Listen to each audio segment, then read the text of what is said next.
लोग welcome to I chemistry channel. तो आज हमारा टॉपिक रहेगा एसिड्स एंड बेसिस। मैं चैप्टर सेकंड स्टार्ट कराने जा रहा हूँ, एसिड्स एंड बेसिस। ठीक है, तो पहले हम समझेंगे एसिड्स क्या होते हैं, बेस क्या होते हैं। ठीक है, फिर हम ये चेक करेंगे, फिर हम एक एक्टिविटी करेंगे। ठीक है, फिर उससे पता लगेगा कि एसिड्स और बेस जब रिएक्ट करते हैं किसी मेटल्स से तो क्या क्या ऑब्जर्वेशंस होती हैं। ठीक है, तो स्टार्ट करते हैं एसिड्स की बात।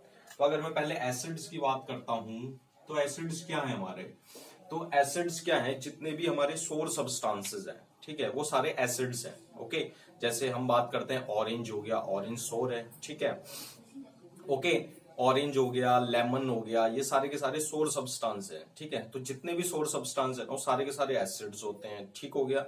एसिड्स क्या काम करते हैं, वो क्या करते हैं, एक लिटमस पेपर होता है, ठीक है, वो ब्लू को रेड में चेंज कर देते हैं। क्या कर देते हैं एसिड्स, एसिड्स क्या करते हैं, लिटमस पेपर को किस में चेंज कर देते हैं, ब्लू को रेड में चेंज कर देते हैं। ठीक हो गया स्टूडेंट्स। तो अब अगर मैं बेस की बात करता हूं तो बेस क्या होते हैं, जितने भी बिटर सब्सटेंस होते हैं, मतलब जितने भी कड़वे सब्सटेंस होते हैं वो क्या होते हैं, बेस होते हैं। ठीक हो गया। तो बेस का अगर मैं एग्जांपल देखता हूं, अगर मैं डेली लाइफ का एग्जांपल देखता हूं बेस का स्टूडेंट्स, बेस का एग्जांपल हो गया हमारा बेकिंग सोडा हो गया। ठीक हो गया जी।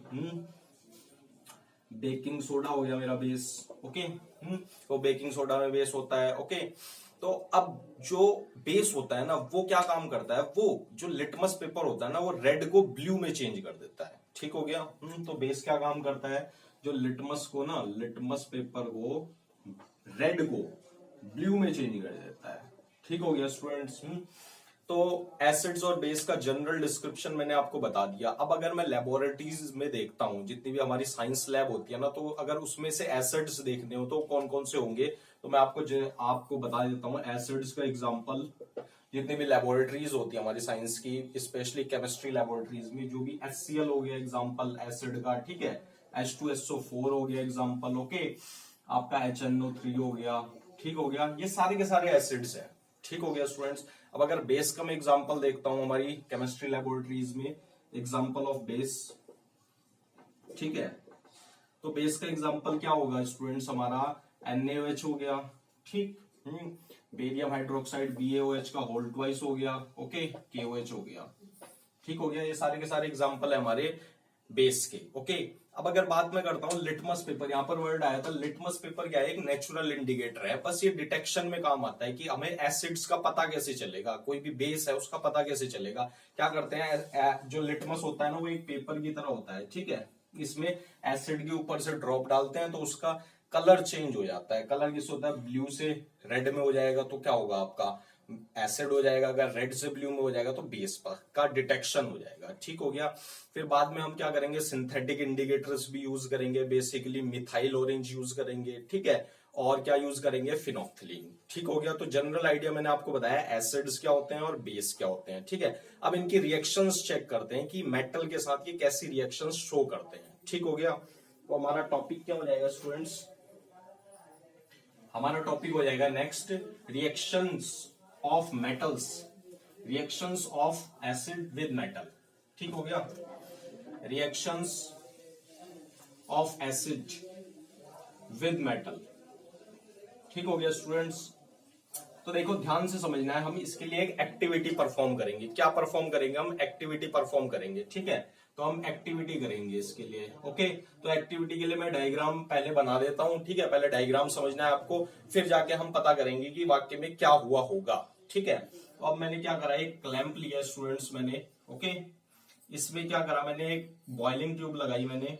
ओके, तो बॉइलिंग ट्यूब को मैंने क्लैंप कर दिया क्लैंप स्टैंड से।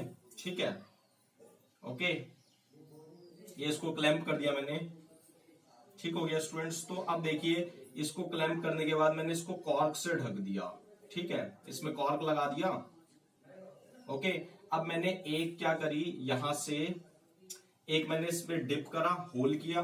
ठीक है, तो अब देखिए मैंने यहां पर ये वाला मैंने क्या लिया, इसमें डाइल्यूट H2SO4 लिया। क्या लिया स्टूडेंट्स, डाइल्यूट H2SO4। ओके, ध्यान से समझना है आपको, यहां पर मैंने पूरे में डाइल्यूट H2SO4 लिया और यहां पर जिंक ग्रेन्यूल्स लिया। जिंक जो होता है ना, जिंक एक मेटल होता है, जिंक ग्रेन्यूल्स, ग्रेन्यूल्स लिए मैंने।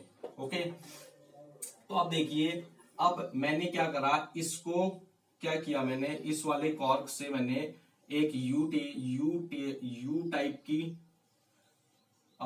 ट्यूब ली मैंने, ठीक है। और यहाँ पर मेरा क्या सॉल्यूशन था, यहाँ पर मेरा सोप का सॉल्यूशन था। क्या था स्टूडेंट्स, सोप का मेरा सॉल्यूशन था यहाँ पर, ठीक है। ये क्या था, सोप सॉल्यूशन था, सोप सॉल्यूशन था मेरा। ओके स्टूडेंट्स, तो देखिए आप क्या ऑब्जर्व करते हैं हम। देखिए पहले हमें क्या करना है, हमें एक बॉइलिंग ट्यूब लेनी है, ठीक है। उसमें उस बॉइलिंग ट्यूब में डाइल्यूट H2SO4 भरा मैंने यहां तक, ठीक है। फिर उस पर जिंक के ग्रेन्यूल्स डाले, ठीक है। ग्रेन्यूल्स क्या होते हैं, छोटे छोटे पार्टिकल्स होते हैं। जिंक एक मेटल होता है, ठीक है। तो क्या होती है स्टूडेंट्स, कुछ तो जिंक की रिएक्शन H2SO4 के साथ, मतलब एसिड जब मेटल के साथ रिएक्ट करता है ना, तो वो ऑब्जर्व करना चाह रहे कि क्या रिएक्शन हुई होगी, ठीक है।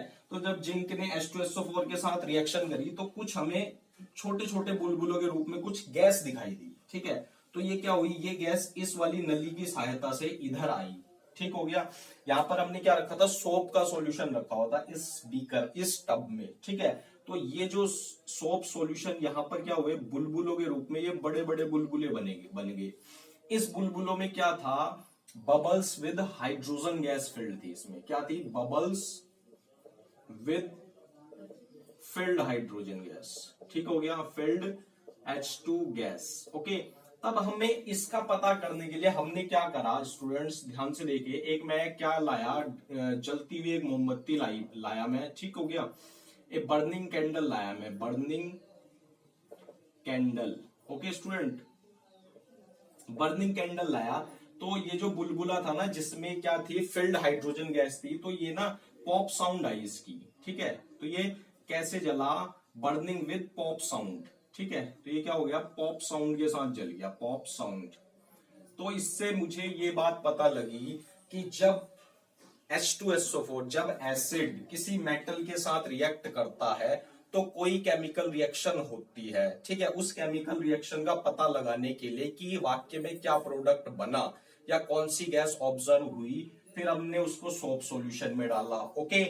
फिर सोप सॉल्यूशन में जब वो बुलबुलों के रूप में ऊपर गई, तो अब उसका पता लगाने के लिए हमने एक बर्निंग कैंडल ली। तो ये जो बुलबुला था, गैस का बुलबुला था, तो ये बाह फूट गया। क्या, किससे हुआ, पॉप साउंड से। एक बहुत पॉप साउंड आया इससे, इसमें। तो इससे ये पता लगा कि जो H2 गैस होती है वो पॉप साउंड के साथ साउंड करती है, पॉप साउंड निकलता है उसका, ठीक है।